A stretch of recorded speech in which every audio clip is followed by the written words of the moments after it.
3 weeks after the storm, heavy machinery and dump trucks are still knocking down and removing mountains of snow. This Department of Public Works crew was on the job Wednesday at Exeter Hall and Cecil Avenues in East Baltimore. I think that's great.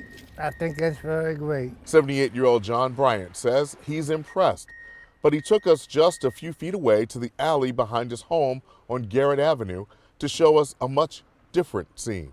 I think it's bad. I think it's really bad. The alley was filled with garbage. Bryant says much of it was there since the storm, and despite the snow melt, the remaining eyesore was attracting cats and rats. The recycle, he's not coming. The church is not coming. Nobody come to pick it up there.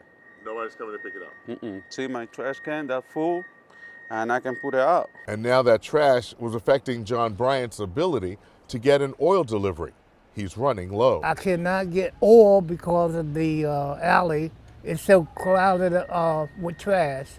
The oil people refuse to come down the alley. Bryant says he called 311 several times and also tried to talk to DPW. Pick the trash up in the alley so I can get my fuel, my oil. He then reached out to WBAL TV 11 News Investigates. A few hours after our call to the city, this sanitation crew rolled through the alley behind Robb Street and also picked up the garbage in Bryant's alley. Now he can get his oil delivery. You know, enough is enough. Barry Sims, WBAL TV 11 News.